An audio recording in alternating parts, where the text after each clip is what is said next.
Assalamualaikum warahmatullahi wabarakatuh. Perkenalkan, nama saya Niola Dinda Maharani dari Program Studi Pendidikan Anak Usia Dini Universitas Pancasakti.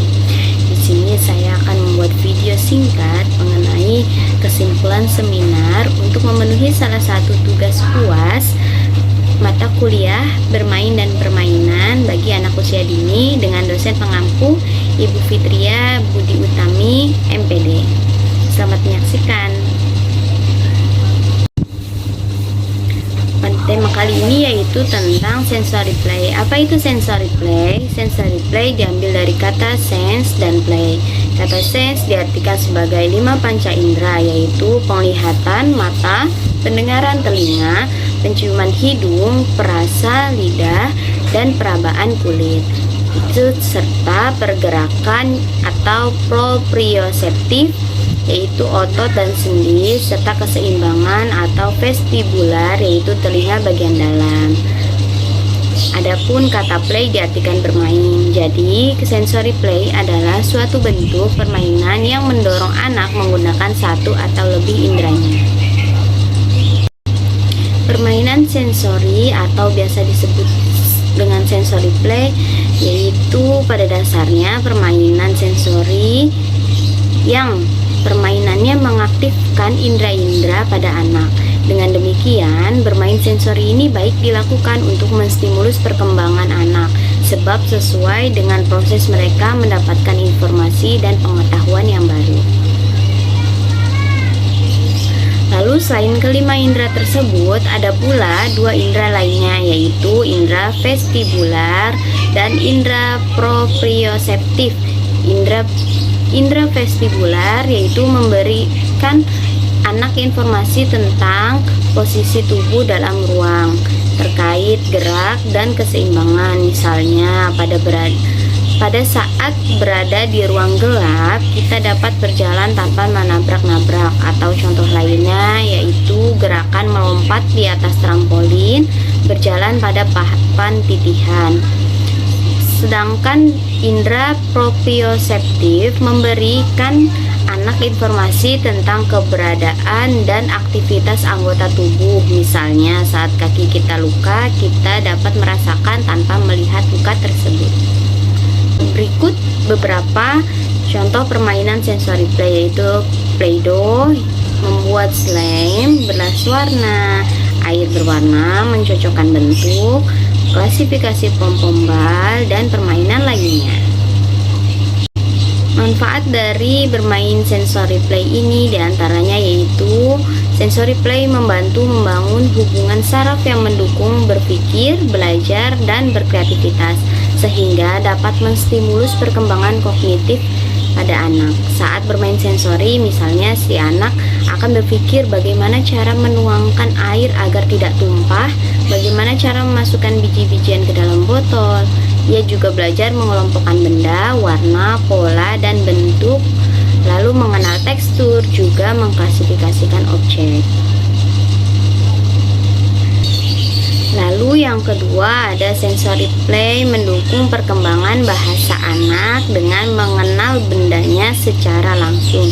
Misalnya, anak mengenal kata kasar dan halus saat menyentuh berbagai macam tekstur, kayu misalnya atau kain. Hal ini akan lebih mudah diserap dan diingat anak daripada hanya memberitahukan secara lisan. Lalu yang ketiga, ada sensory play dapat menstimulus keterampilan motorik halus.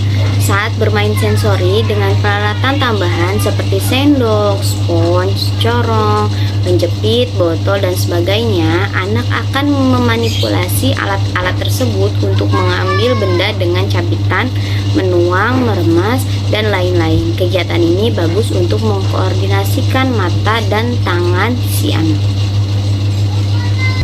Lalu yang keempat, ada sensory play dapat mengembangkan keterampilan motorik kasar melalui gerakan berupa berlari, melompat, melempar, menangkap, dan lain sebagainya. Lalu berikutnya yaitu sensory play dapat memberikan efek menenangkan sehingga baik untuk perkembangan sosial emosionalnya. Saat bermain sensori, ia bebas bereksperimen dan bereksplorasi sehingga akan mengembangkan kepercayaan diri, kemampuan mengambil keputusan, serta dapat mengembangkan harga dirinya. Lalu yang terakhir, sensory play dapat mengajarkan anak untuk mengontrol diri mereka sendiri. Anak-anak dapat diajarkan cara yang tepat untuk bermain dengan hal yang tepat, misalnya tidak melempar pasir ke lantai. Lalu berikutnya ada sensory bin, yaitu merupakan daerah yang memiliki objek yang berbentuk tekstur, ukuran, bau, dan rasa sehingga mendorong anak untuk menggunakan semua panca indera mereka. Yang dimaksud bin dalam hal ini ialah menggunakan wadah khusus seperti ember, kardus, kontainer, nampan, dan sebagainya. Sensory bin ini merupakan salah satu media untuk permainan sensori atau sensory play. Adapun komponen dasar sensory bin yaitu yang pertama ada wadah, contohnya seperti kontainer, nampan, kotak, dan sebagainya. Lalu yang kedua ada pengisi seperti water bead, batu alam maupun batu hias, kerikil, pasir, biji-bijian, daun-daunan, bunga, kerang, kain, dan sebagainya. Lalu yang terakhir ada alat seperti contohnya skop, saringan, pipet, selang, sumpit, corong, sendok, pinset, mangkuk, dan sebagainya. Adapun manfaat sensory bin yaitu mengenal berbagai tekstur, contohnya seperti lengket, licin, kasar, halus, dan lain-lain, dan mengenal suhu seperti dingin, panas, hangat, lembab, dan lain-lain, bentuk maupun warna. Lalu belajar, lalu mengembangkan kognitif pada anak.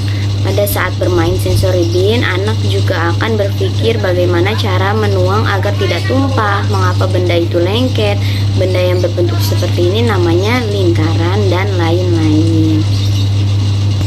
Lalu yang terakhir, mengembangkan imajinasi dan kreativitas. Baik, cukup sekian video yang saya dapat sampaikan, kurang lebihnya mohon maaf. Wassalamualaikum warahmatullahi wabarakatuh.